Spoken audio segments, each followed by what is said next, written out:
ശ്രീമംഗലത്ത് ഇന്നൊരു ആദ്യ രാത്രിയാണ്. രുദ്രദേവ് എന്ന രുദ്രന്റെയും മാളവിക എന്ന മാളുവിന്റെയും. ഇവരുടേത് പ്രണയവിവാഹമാണ്. ശ്രീമംഗലത്തെ ഇപ്പോഴത്തെ കാരണവർ മാധവവർമ്മയും ഭാര്യ ശകുന്തളയും അവരുടെ മക്കളായ ജയദേവനും ശ്രീധരനും ഇളയ മകൾ മാലിനിയും അവരുടെ കുടുംബവുമാണുള്ളത്. ജയദേവന്റെ ഭാര്യ ശോഭ, ഒരു മകൻ രുദ്രദേവ്, ശ്രീധരന്റെ ഭാര്യ രേഖ, രണ്ട് മക്കൾ ആര്യൻ, അശ്വതി. ആര്യന് രുദ്രന്റെ അതേ പ്രായമാണ്. രുദ്രന്റെ പ്രണയത്തിന് ചുക്കാൻ പിടിച്ചവൻ. രണ്ടാമത് അശ്വതി എന്ന അച്ചു, ഡിഗ്രിക്ക് പഠിക്കുന്നു. മാളവിക ദേവമംഗലം തറവാട്ടിലെ ദേവാനന്ദന്റെ മകൾ. മുത്തശ്ശനും മുത്തശ്ശിയും അമ്മയും മാത്രമാണ് അവൾക്കുള്ളത്. ഒരിക്കൽ ഒരു ക്ഷേത്രത്തിൽ വെച്ചാണ് രുദ്രൻ അവളെ കണ്ടത്. രുദ്രൻ മാളവികയെ പിറകെ നടന്ന് വളച്ചെടുത്തു എന്ന് വേണം പറയാൻ. ഇന്ന് രണ്ടു വീട്ടുകാരുടെയും സമ്മതത്തോടെ അവർ വിവാഹിതരായി. അച്ചുവാണ് അവളെ രുദ്രന്റെ റൂമിലേക്ക് ആക്കിക്കൊടുത്തത്. വൈകുന്നേരത്തെ റിസപ്ഷൻ കഴിഞ്ഞ ക്ഷീണമുണ്ടെങ്കിലും മാളു ഒരുപാട് സന്തോഷത്തിലായിരുന്നു. സെറ്റ് മുണ്ടുടുത്ത് കയ്യിൽ ഒരു പാൽ ഗ്ലാസുമായി അവൾ ആ റൂമിലെത്തി. അവൾ പാലവിടെ വെച്ച് ആ കട്ടിലിലിരുന്നു. രുദ്രനും ഒത്തുണ്ടായിരുന്ന പ്രണയ നിമിഷങ്ങൾ അവളുടെ മനസ്സിലൂടെ കടന്നുപോയി. സമയം മുന്നോട്ട് നീങ്ങി. അവൾ ഇടയ്ക്കിടയ്ക്ക് വാതിൽ കിളക്കി നോക്കി. പെട്ടെന്നാണ് ആ വാതിൽ തള്ളി തുറന്നുകൊണ്ട് രുദ്രൻ കടന്നു വന്നത്. നിലത്തുറയ്ക്കാത്ത കാലുകളും രൂക്ഷമായ മദ്യത്തിന്റെ ഗന്ധവുമായി അവൻ ആ വാതിലടച്ചു കുറ്റിയിട്ടു. മാളുവിന് വിഷമം തോന്നി. രുദ്രേട്ടാ, എന്താ ഇങ്ങനെയൊക്കെ? അവൾ ചോദിച്ചു. എങ്ങനെയൊക്കെ? അവന്റെ കണ്ണുകൾ ചുവന്നു. നിമിഷ നേരം കൊണ്ട് അവന്റെ കൈകൾ ഉയർന്നു താഴ്ന്നു. മാളു കവിളടക്കം പൊത്തിപ്പിടിച്ചുകൊണ്ട് നിലത്തേക്ക് വീണു. മുഖം പറഞ്ഞു പോരുന്ന വേദനയിലും ഹൃദയവേദന പിടിച്ചു നിർത്താൻ കഴിയാത്ത പോലെ അവൾ ഞെട്ടി അവനെ നോക്കി. മിണ്ടരുത്, അവൻ ചുണ്ടിൽ വിരൽ വെച്ച് അവളോട് പറഞ്ഞു. ഇതെന്റെ മുറിയാണ്. ഇവിടെ നിന്റെ ശബ്ദം ഉയരാൻ പാടില്ല. അവൾ ഒന്നും മനസ്സിലാക്കാതെ അവനെ നോക്കി. നീ എന്താണ് കരുതിയത്? ഞാൻ നിന്നോടുള്ള പ്രേമം മൂത്ത് കിട്ടിയതാണെന്നോ? എന്നാൽ അല്ല, ചതിയായിരുന്നു. നിന്നോടുള്ള പ്രണയം എൻ്റെ ചതിയായിരുന്നു. നിന്റെ തന്തയ്ക്ക് വേണ്ടി ഞാൻ തീർത്ത ചക്രവ്യൂഹത്തിൽ നിന്നും മരണം അയാളെ രക്ഷപ്പെടുത്തി. എന്നാൽ അയാളുടെ ആത്മാവ് വേദനിക്കണം. അതിന് അയാളുടെ പ്രാണനായ നീ കരയണം. നേറി നേറി നീ ജീവിക്കുമ്പോഴേ എൻ്റെ മനസ്സിലെ കനലടങ്ങൂ. അവൾ ഓടി വന്ന് അവൻ്റെ ഷർട്ടിൽ പിടിച്ചു. എന്തിനു വേണ്ടി? പറ, എന്തു തെറ്റാ ഞങ്ങൾ നിങ്ങളോട് ചെയ്തത്? അവൻ അവളുടെ കഴുത്തിൽ കുത്തിപ്പിടിച്ച് പിറകിലേക്ക് തള്ളി. അവളുടെ നെറ്റി കട്ടിലിൽ തട്ടി ചോര വന്നു. നിറഞ്ഞ കണ്ണോടെ അവൾ അവനെ നോക്കി. ഒരു നിമിഷം അവൻ്റെ നെഞ്ചൊന്നു പിടച്ചു. എന്നാൽ അതിനു മുകളിൽ മറ്റൊരു മുഖം കടന്നു വന്നപ്പോൾ അവനിലെ പൈശാചികത വീണ്ടും ഉണർന്നു. അറിയണമല്ലേ? എന്നാ കേട്ടോ. എൻ്റെ ജീവനായ, എനിക്ക് ഏറ്റവും പ്രിയപ്പെട്ട എൻ്റെ മാലിനി അപ്പച്ചിയെ പ്രണയം നടിച്ച് വഞ്ചിച്ച് ക്രൂരമായി പിച്ചി ചീന്തിയവനാണ് നിന്റെ തന്ത. ഇല്ല, എൻ്റെ അച്ഛൻ അങ്ങനെ ചെയ്യില്ല, അവൾ കരഞ്ഞു പറഞ്ഞു. അവനൊന്ന് പുച്ഛിച്ച് ചിരിച്ചു. എന്നിട്ട് അവൻ്റെ ഫോണിൽ നിന്നും മാലിനിയുമായി ചേർന്ന് നിൽക്കുന്ന ദേവൻ്റെ ഫോട്ടോ കാണിച്ചു കൊടുത്തു. മാളു ഞെട്ടിത്തരിച്ചു. തേടി നടക്കുകയായിരുന്നു ഞാൻ ഈ മുഖം. ഒടുവിൽ കണ്ടെത്തിയപ്പോഴേക്കും അയാൾ ചത്തു തുലഞ്ഞു. വെറുതെ വിടില്ല ഞാൻ അയാളുടെ കുടുംബത്തിനെയും. അവൾ അവൻ്റെ മുഖത്തേക്ക് നോക്കി. രുദ്രൻ അവളുടെ കൈ പിടിച്ചു വലിച്ച് മറ്റൊരു മുറിയിലേക്ക് കൊണ്ടുപോയി. അവിടെ ജീവനുണ്ടോ എന്നുപോലും അറിയാതെ കിടക്കുന്ന ഒരു രൂപം. അതെ, ആ ഫോട്ടോയിൽ കണ്ട രൂപമല്ല. ആകെ ക്ഷീണിച്ചിരിക്കുന്നു. അവൻ അവരുടെ കൈകളിൽ പിടിച്ചു. ഇതാ അപ്പച്ചിയെ ഇങ്ങനെയാക്കിയവൻ്റെ രക്തം. ഇനി ഇവളാണ് അപ്പച്ചിയുടെ മുഴുവൻ കാര്യങ്ങളും നോക്കുന്നത്. അതിനാണ് ഇവളെ ഞാൻ താലി കെട്ടി കൊണ്ടുവന്നത്. അവൾ നിസ്സഹായമായി അവിടെ നിന്നു.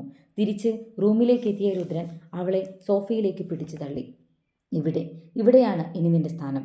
ഈ രുദ്രന്റെ ജീവിതത്തിൽ നീ എന്നും ഒരു അടിമയായിരിക്കും. അവൾ നിറകണ്ണോടെ അവനെ നോക്കി. എന്തേ, നിനക്ക് രക്ഷപ്പെടാൻ തോന്നുന്നുണ്ടോ? ഓക്കെ, രക്ഷപ്പെടാം. എൻ്റെ അപ്പച്ചി എന്ന് പഴയ പോലെ ആകുന്നുവോ അന്ന് നിന്നെ ഞാൻ സ്വതന്ത്രയാക്കാം. അവൻ അവളെ നോക്കാതെ ബാൽക്കണിയിലേക്ക് പോയി. മാളു തളർന്ന് ആ സോഫയിൽ കിടന്നു. അവൾ ഒന്നിനെക്കുറിച്ചും ചിന്തിച്ചില്ല. പൂർണ്ണമായും മൗനമായിരുന്നു. രുദ്രൻ ബാൽക്കണിയിലെത്തി. അവൻ്റെ ഉള്ളിൽ ഒരു അഗ്നിപർവ്വതം പുകയുന്നുണ്ട്. ദേവൻ അയാൾ ചെയ്ത തെറ്റിന് അയാളുടെ മകളെ വേദനിപ്പിക്കുന്നു. അവൻ കണ്ണുകൾ മുറുക്കി അടച്ചു. അതെ, തൻ്റെ മുത്തശ്ശന് കൊടുത്ത വാക്ക്, അത് പാലിക്കണം. അപ്പോഴും അവൻ്റെ മനസ്സിൽ അവളുടെ മുഖം തെളിഞ്ഞു വന്നു. അവൻ മനഃപൂർവ്വം അത് മറക്കാൻ ശ്രമിച്ചു. പിറ്റേന്ന് രാവിലെ മാളു കുളി കഴിഞ്ഞ് താഴേക്ക് ചെന്നു. മുത്തശ്ശനൊഴികെ ബാക്കി എല്ലാവരും അവളോട് സ്നേഹത്തോടെ പെരുമാറി. നെറ്റിയിലെ മുറിവ് വാതിലിൽ തട്ടി ആയതാണെന്ന് അവൾ കള്ളം പറഞ്ഞു. രാവിലെ ബ്രേക്ക്ഫാസ്റ്റ് കഴിക്കാൻ സമയം. രുദ്രനും അച്ചുവും ആര്യനും എല്ലാം എത്തി. എല്ലാവരും കഴിക്കാൻ തുടങ്ങിയപ്പോഴും മാളു ആരെയും ശ്രദ്ധിച്ചില്ല. അവൾ തീർത്തും മൗനമായിരുന്നു. അവൾ സ്വയം തീർത്ത ഒരു മറ. ആര്യൻ അവളുടെ മാറ്റം ശ്രദ്ധിച്ചിരുന്നു. മാലിനിയുടെ റൂമിൽ വന്ന് അവരുടെ കാര്യങ്ങളെല്ലാം മാളു ചെയ്തു. മാലിനിയമ്മേ, അവൾ അവരെ വിളിച്ചു. തൻ്റെ അച്ഛൻ ഇങ്ങനെ ഒരു തെറ്റ് ചെയ്തിട്ടുണ്ടെങ്കിൽ തീർച്ചയായും ഞാൻ അതിന് പ്രായശ്ചിത്തം ചെയ്യും, അവൾ തീരുമാനിച്ചു. ഓഫീസിലെത്തിയപ്പോൾ ആര്യൻ രുദ്രനോട് മാളുവിൻ്റെ കാര്യം തുറന്നു ചോദിച്ചു. അവൻ്റെ മറുപടി കേട്ട അവൻ്റെ കൈ കവിളിൽ പതിഞ്ഞു. നീ ഇത്രയും ക്രൂരനാണോ രുദ്ര? ഒരു നിഷ്കളങ്കയായ പെൺകുട്ടി. അവളൊന്ന് ഉറക്കെ സംസാരിക്കുന്നത് നീ കേട്ടിട്ടുണ്ടോ? ആ പാവത്തിനെയാണ് നീ. ഒന്ന് ഓർത്തോ രുദ്ര, എന്തിൻ്റെ പേരിലായാലും നീ ഈ ചെയ്യുന്നതിന് വേദനിക്കുന്ന ഒരു ദിവസം വരും. രുദ്രൻ ഒന്നും മിണ്ടിയില്ല. ദിവസങ്ങൾ മുന്നോട്ട് നീങ്ങി. മാളു തീർത്തും ഒറ്റയ്ക്കായിരുന്നു. അവൾ ആരോടും സംസാരിച്ചില്ല. എല്ലാ സമയവും മാലിനി അമ്മയോടൊപ്പം. ശോഭയും രേഖയും മുത്തശ്ശിയും എല്ലാം ഇത് ശ്രദ്ധിച്ചിരുന്നു. അവർ രുദ്രനോട് കാര്യം തിരക്കി.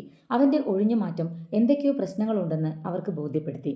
രാത്രി രുദ്രൻ കിടക്കുന്നതിന് ശേഷമാണ് മാളു വന്ന് കിടക്കാറ്. അവൻ എഴുന്നേൽക്കുന്നതിന് മുൻപ് പോവുകയും ചെയ്യും. ചില ദിവസങ്ങളിൽ മാലിനിയുടെ റൂമിലായിരിക്കും അവൾ കിടക്കുക. കഥകൾ പറഞ്ഞും പാട്ടുകൾ പാടിയും അവൾ മാലിനിയെ ജീവിതത്തിലേക്ക് തിരികെ കൊണ്ടുവരാൻ ശ്രമിച്ചു. ഒരിക്കൽ ഒരു ഫോൺ കോൾ വന്നപ്പോൾ രുദ്രനും ആര്യനും വീട്ടിലേക്ക് ഓടിയെത്തി. മാലിനിയുടെ മുറിയിൽ ഡോക്ടർ വന്നിരിക്കുകയാണ്. എന്താണ് ഡോക്ടർ? അവൻ ചോദിച്ചു.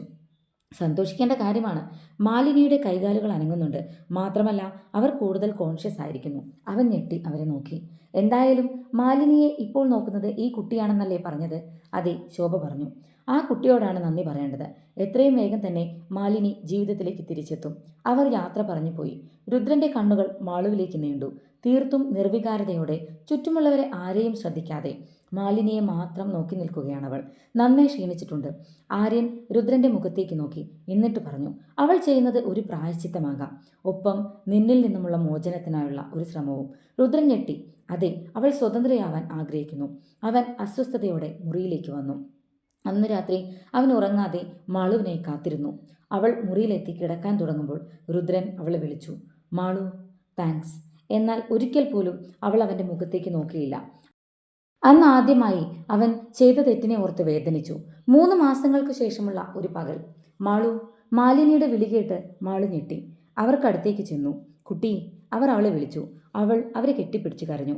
ആ ദിവസം ശ്രീമംഗലത്ത് ഉത്സവ പ്രതീതിയായിരുന്നു. ഒരു വീൽ ചെയറിലിരുത്തി രുദ്രൻ മാലിനിയെ താഴേക്ക് കൊണ്ടുവന്നു. എന്നാൽ മാലിനിയിൽ സന്തോഷമുണ്ടായിരുന്നില്ല. തൻ്റെ അച്ഛനു വേണ്ടി രുദ്രൻ ചെയ്ത തെറ്റ് അവർ എല്ലാവരോടും തുറന്നു പറഞ്ഞു. മോളെ, പിന്നെ നിന്നെ അങ്ങനെ ചെയ്തവനെ ഞങ്ങൾ വെറുതെ വിടണോ? അവളൊന്ന് പുഞ്ചിരിച്ചു. അതിന് എന്നെ ഉപദ്രവിച്ചത് ദേവേട്ടനാണെന്ന് അച്ഛനോട് ആരാണ് പറഞ്ഞത്? നിന്റെ ഡയറിയിൽ നിന്നും ഞങ്ങൾക്ക് കിട്ടിയ ഫോട്ടോ. അവസാനമായി നീ നിന്റെ കൂട്ടുകാരിയോട് പറഞ്ഞത് നിന്റെ പ്രണയം. അതെ, അത് സത്യമാണ്. എന്നെ ചതിച്ചത് എൻ്റെ പ്രണയമാണ്. ദേവേട്ടൻ്റെ ഇരട്ട സഹോദരൻ ഹരി. ലഹരിയുടെ പുറത്ത് അവൻ ചെയ്ത തെറ്റ്. ഒരു നിമിഷം എല്ലാവരും ഞെട്ടിത്തരിച്ചു. ഏറെ തകർന്നത് രുദ്രനാണ്. ആ നിമിഷമാണ് മാളു താഴേക്ക് വന്നത്. കയ്യിൽ ഒരു ബാഗുണ്ട്. മാലിനിയുടെ കൈ പിടിച്ച് അവൾ യാത്ര പറഞ്ഞു. എല്ലാവരോടും അവൾ യാത്ര പറഞ്ഞു. ആർക്കും ഒരു മറുപടിയും ഉണ്ടായിരുന്നില്ല. രുദ്രന്റെ മുന്നിലെത്തി അവൾ അവൻ്റെ മുഖത്തേക്ക് നോക്കി. 1 വർഷമായി അവളുടെ മൗനം തീർത്ത തടവറയിൽ നിന്നും ഉള്ള മോചനം. ഞാൻ സ്വതന്ത്രയായി. അവൾ തൻ്റെ കയ്യിൽ ചുരുട്ടി വെച്ച ആ താലിമാല അവൻ്റെ കൈകളിലേക്ക് വെച്ചു. അവൻ പൂർണ്ണമായും തകർന്നുപോയി. ദേവമംഗലത്ത് അമ്മയുടെ മടിയിൽ കിടന്ന് 1 വർഷത്തെ തൻ്റെ വേദന അവൾ തുറന്നു പറഞ്ഞു.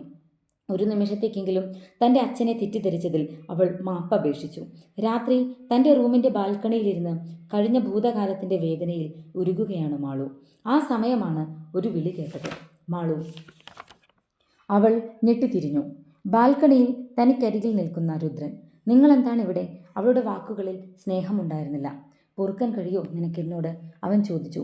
അവളൊന്ന് ചിരിച്ചു. എനിക്ക് ആരോടും ദേഷ്യമില്ല, പൊക്കോളൂ. അവൾ തിരിഞ്ഞു നടക്കാൻ ഒരുങ്ങി. മാളു. അവൻ അവളുടെ കയ്യിൽ പിടിച്ചു. ആ നിമിഷം അവൾ പ്രതികരിച്ചു. തൊടരുത് എൻ്റെ ശരീരത്തിൽ. എൻ്റെ ശരീരവും മനസ്സും നിങ്ങൾ കീറി മുറിച്ചു കഴിഞ്ഞു. നീ ഇല്ലായ്മയിൽ ഞാൻ മരിച്ചു പോകും മാളു. ചെയ്ത തെറ്റിൻ്റെ ആഴം എനിക്ക് മനസ്സിലാകുന്നു. ഞാൻ നിന്റെ കാല് പിടിക്കാം. അവളൊന്ന് ചിരിച്ചു പുച്ഛത്തോടെ. പിടിക്കൂ എൻ്റെ കാല്? ശരി, പിടിക്കേ. ആ നിമിഷം അവൻ അവളുടെ കാലിലേക്ക് വീണു. മാളു ഞെട്ടി പിന്നിലേക്ക് പോയി. എന്താണ് നിങ്ങൾ ഈ കാണിക്കുന്നത്? മാളു, നീ ഇല്ലാതെ എനിക്ക് പറ്റില്ല. ഈ ജന്മം കൊണ്ട് നിന്നോട് ചെയ്ത തെറ്റിനുള്ള ശിക്ഷ ഞാൻ സ്വീകരിച്ചോളാം. അവളൊന്ന് ചിരിച്ചു. എന്ത് ശിക്ഷ? മരണമാണോ? അതാണോ? ശരി, എന്നാൽ അന്ന് ഞാൻ ക്ഷമിക്കാം, അവൾ പറഞ്ഞു. എന്നിട്ട് അകത്തേക്ക് പോയി. പിറ്റേന്ന് രാവിലെ ന്യൂസിലെ വാർത്ത കേട്ടാണ് മാളു ഉമ്മറത്തെത്തിയത്.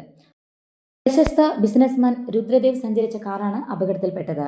ഇന്നലെ രാത്രിയാണ് സംഭവം. അതീവ ഗുരുതരമായി അദ്ദേഹത്തെ ഹോസ്പിറ്റലിൽ പ്രവേശിച്ചിരിക്കുകയാണ്. മാളു ആകെ തകർന്നു.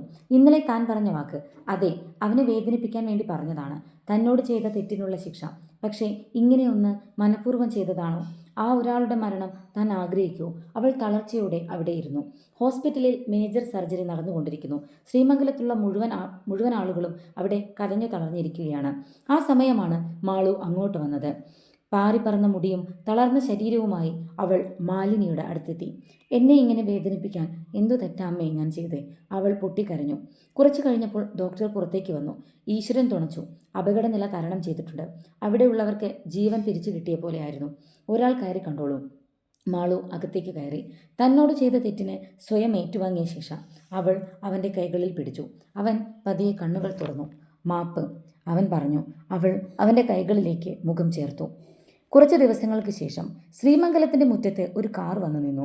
അതിൽ നിന്ന് രുദ്രനും മാളുവും ഇറങ്ങി. കഴുത്തിൽ താലിയും നെറുകിൽ സിന്ദൂരവും അണിഞ്ഞ് മാളുവിനെ രുദ്രൻ തൻ്റെ കൈ പിടിച്ച് അകത്തേക്ക് കയറ്റി. ഇനി അവർ ജീവിക്കട്ടെ, ചതിയില്ലാതെ, കളങ്കമില്ലാതെ, സ്നേഹത്തോടെ. ശുഭം. ഈ കഥ ഇഷ്ടമായാൽ ലൈക്ക് അടിക്കാനും സബ്സ്ക്രൈബ് ചെയ്യാനും മറക്കല്ലേ. നന്ദി.